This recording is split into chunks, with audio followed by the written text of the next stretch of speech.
Hello, this is Lisa Dickey from Dickey's Cooking School, and today we are going to make lemon poppy seed pound cake. And this is for you, Jamie. He's asked for this, and here it is. So I'm going to tell you the ingredients first, and we're going to get baking. Okay, first thing you need is, well, not the first, but I'm going to just go in the sequence that I see it. The zest of a lemon, the juice of a lemon, 3/4 of a cup of sugar, half a teaspoon of salt, 2 eggs, a teaspoon of baking powder, 1/4 teaspoon of baking soda, 1/4 cup of sugar. We're going to use this to make a glaze combined with the lemon juice at the end. Half a cup of unsalted butter, cubed, teaspoon of vanilla, 2 tablespoons of poppy seeds, half a cup of buttermilk, and 1.5 cups of flour. Okay, I'm going to give a quick aside about buttermilk. Why buttermilk? Well, why not? First, buttermilk, what is it anyway? Buttermilk is the byproduct when you were churning cream into making butter. The waste product or after stuff is the buttermilk. It has lots of protein, but low in fat. It's tangy, kind of not dissimilar to sour cream or yogurt. It's an excellent leavening agent, which means that it helps things rise, especially when combined with baking soda.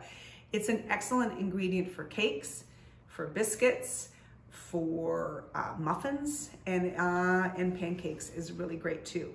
It's got a great tangy flavor. And then if you're not using it for baking, it's really wonderful as a marinade, especially for chicken. For fried chicken, it's your pal.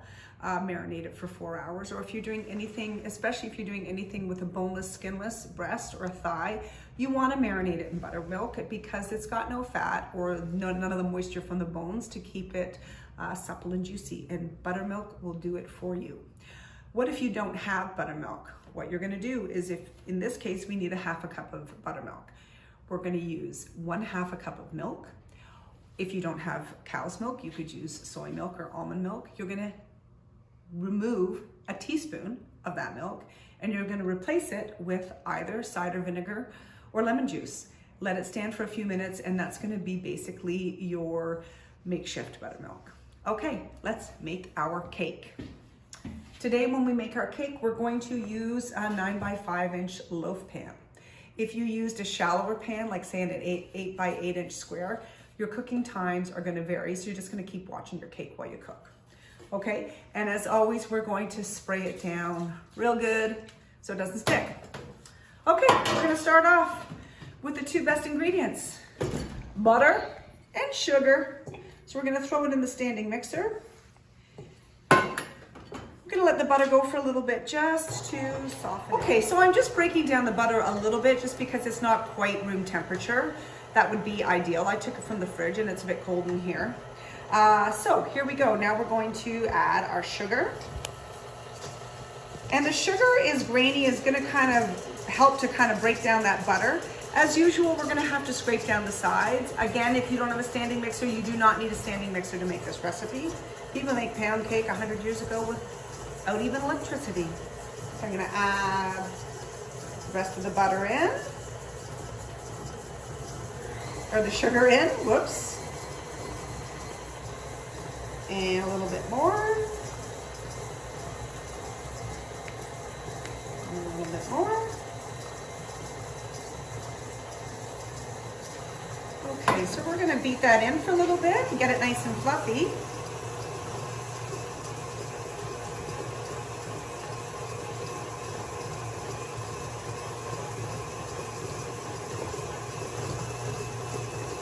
Now we're going to add our eggs. I'm going to just do one at a time.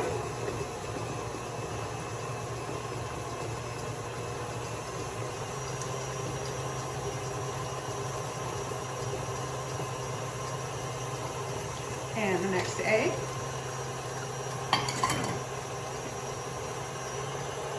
Then we're going to add our salt,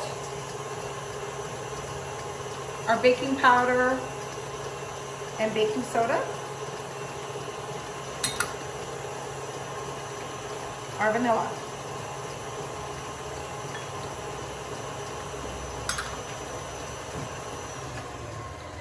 Now we're going to scoop in our flour. Okay, here is our batter so far. Butter, eggs, sugar, vanilla, salt, baking soda, baking powder. Now we're gonna start to add our flour. So we're gonna add the flour a little bit at a time. So I'm gonna say by 1/4 cup increments, and then you're gonna add like a tiny splash of buttermilk. So the way it works is you add a little bit of flour. When the flour disappears, you can't see it anymore, you're gonna add a splash of buttermilk. And you're just gonna continue to alternate between flour and buttermilk. Again, if you have a lot of flour around the sides, then you need to pause, open up your mixer, and scrape down the sides to incorporate it. Okay, so here we go. Here goes the flour, and we're just gonna stir it.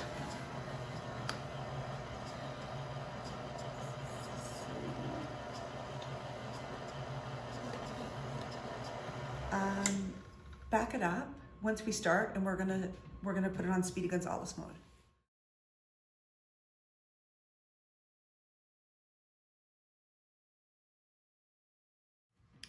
Okay, here is our pound cake batter.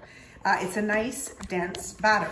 To this, we're going to add the zest of 1 lemon. Now, if you wanted to do a variance of this, you absolutely could. I haven't tried it, but I think the zest of a Mineola orange, because it is so tangy, and the juice of a Mineola orange would be exceptional. I also think you could experiment with lime. I think you would use 2 limes just to make up for the amount of zest that you need, and also for the juice. Okay, so there goes our zest. We're just gonna fold that in. And now we're gonna put in our poppy seeds. And fold that in. If you don't like poppy seeds, don't use them.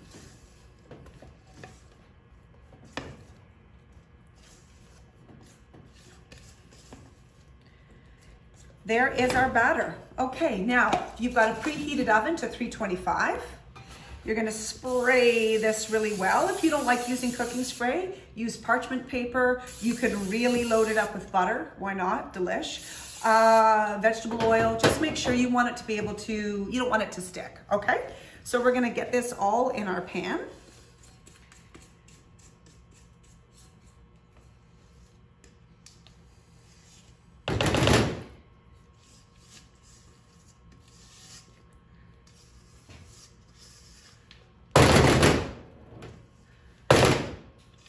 Okay, we're gonna do our best to even it out. And I'm just gonna do this and this to get that off. And then here's what we'll do. Do you wanna make it evened out? You're just gonna pick it up, and 1 quick up and bring it down. 1, 2, give it a little shimmy, and 3. It is ready for the oven. It's gonna be ready, like I said, in about 50 minutes. If your oven is unpredictable, most people's are, we have a hot spot, you're gonna wanna turn it every 15 minutes or so, okay? The last stage, what we're gonna do, I'm just gonna give you a pre-warning, we're gonna take this 1/4 cup of sugar, and we're gonna take the juice of all the lemon, we're gonna simmer it over medium heat, just to slightly make a syrup. When our cake comes out of the oven, we're gonna use a chopstick or a skewer, or even a straw, and we're gonna make holes in our lemon loaf, and then we're going to drizzle our syrup mixture on top. And so what you're gonna get is ribbons of delicious tangy lemon syrup, so you have a really lemony lemon poppy seed pound cake. See you when it's done. Okay, we're back. The cake is done. If you're not 100% sure how to check if your cake is done, use a skewer or a toothpick. And you're going to go into the deepest portion of your cake, go down to the bottom and pull it out. And if it comes out clean, can you see that? It's ready to roll, and this is ready to roll. Now you could use a skewer to make your holes in your cake. I'm going to use a chopstick because I want bigger veins of lemony syrup. While I'm making my holes, I just have this on medium heat, and I'm just gonna slowly simmer up this sugar and lemon juice, so it gets to be a little bit of a thick syrup. Okay, so I'm just gonna let that go. I'm not gonna spend a whole lot of time looking at it, but while I drill my holes. And I'm gonna leave it in the pan, 1, so it stays warm, and 2, so the syrup, when I pour it out, it doesn't go everywhere, because I want it to be contained in the cake. And it will also pool on the bottom and just give a lot of nice little pockets of really intense lemon flavor. Okay, so I think that's enough holes. And now if you look at our sugar mix, you can see that it's really fizzing up. We're just gonna bring it to a little bit of a boil. And that's good, we'll take that off. Here's our syrup. And now I am just going to drizzle this sort of back and forth slowly, because you want to give it a chance to get into those holes and sink along your cake. So I'm going to just drizzle it this way, and then this way, and this way, and back again.